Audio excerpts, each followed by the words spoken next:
آج مجھے جس موضوع پر کشائی کرنے کا موقع دیا گیا ہے وہ دراصل مجھ سے بہت بڑا سوال کیا گیا ہے کہ کیا ہم آزاد ہیں؟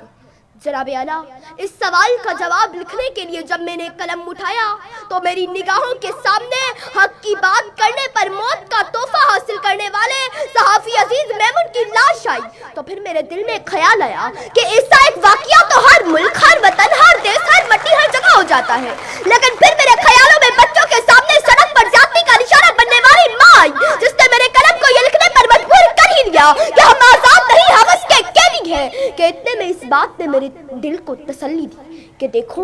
آزاد ملک میں بیٹھ کر ناشکری جیسے الفاظ مت لکھنا۔ اب اس بات نے میرے دل کو بہلایا ہی تھا کہ اے ٹی ایم مشین کے کیمرہ سے منہ چلانے والی ویڈیو میرے زمین کو جھنجھوڑنے لگی کہ لکھ تو حق لکھ۔ یہ صلاح الدین اپنی پوری قوم سے منہ چڑھا کر کہہ رہا ہے کہ جان کی امان پاؤں، ایک بات کہوں، جہاں ذہنی توازن ٹھیک نہ ہونے والے شخص کو بھی بے دردی سے مارا جائے وہاں کوئی آزاد نہیں۔ آج میں مارا گیا ہوں، کل کوئی اور مارا جائے گا، انصاف کا سوچنا ہی نہیں، بس مذمت سے کام چلایا جائے گا، بس مذمت سے کام چلایا جائے گا۔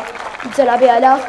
ابھی میرے لکھنے کی جسارت کی ہی تھی کہ فلسطین، کشمیر، برما اور چچنیا کے لوگوں نے چیخ چیخ کے پکارا کہ اے بے خبر، تو آزادی کی نعمت سے آشنا ہی نہیں، تیری تو ابھی اس عمر پہ لکھنے کی موضوع پر لکھنے کی عمر ہی نہیں، تو آزاد ہے، تو آج لکھنے کو آزاد ہے، تو آج پڑھنے کو آزاد ہے، تو آج اسٹیج پہ کھڑے ہو کے تقریر کرنے کو آزاد ہے، تیرے گھر کے مرد اپنی عبادت گاہوں میں جا کر عبادت کرنے کو آزاد ہے۔ چلو مان لیا 20% لوگ معاشرے میں خرابیوں کی وجہ سے ناانصافی کا شکار ہوئے ہوں گے، ارے تو آج نوشر و فیروز کے مجمع کے سامنے ان کے لیے آواز اٹھانے اور ان کے لیے حق کی بات کرنے کو آزاد ہے۔ ہمیں تو یہ حق نہیں کہ ہم بیت المقدس پر اپنا پرچم لہرا سکے، ہمیں تو یہ حق بھی نہیں کہ ہم سری نگر کو اپنی ملکیت بتا سکے۔ ارے اگر آج تم نے اس قلم سے خود کو آزاد نہ لکھا تو یاد رکھو تم نے 1947 کی جدوجہد پر وار کیا، تم نے لفظ آزادی کو رسوا اور ایک بہت بڑی نعمت سے انکار کیا، تم نے آزادی کی غلط تشکیل کر کے نام بہت بیکار کیا، اور تم نے خود کو قیدی کہہ کے قلم کا غلط استعمال کیا، تم نے خود کو قیدی کہہ کے قلم کا غلط استعمال کیا۔ جناب اعلیٰ، یہ چیخیں، یہ آوازیں اور یہ پکار میری سماعت سے ٹکرائی اور میرا ہاتھ کانپنے لگا، قلم نیچے گرا اور میں نے اس موضوع پر لکھنے سے انکار کیا،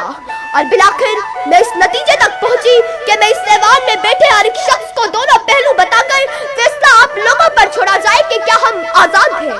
لیکن فیصلہ کرنے سے پہلے یاد رکھیے کہ ہم ابن رشدی ہی نہیں، ہم جابر بھی، ہم قطبی بھی، ہم ابن خلدون طبری بھی، ہم ابن سینا، ابن الہیثم البیرونی طوسی بھی، ہم شاعری میں شیرازی ہیں، ہم نغمہ گری میں فردوسی ہیں، ہم خیال ہمیشہ پوری کے، ہم رومی کی مثنوی ہیں، ہم سوز بنے تو بلے شاہ، ہم ساز بنے تو وارث شاہ، ہم عقل بنے، ہم شاہ لطیف بنے، اور ہم وقت بنے، ہم رقص بنے، ہم سچل سرمست بنے، جب جنگ ہوئی تو دولہ دریا خان بنے، جبکہ امن ہوا تو اکبر کے نورتن بنے۔ آج کی سماعتوں کا بہت شکریہ۔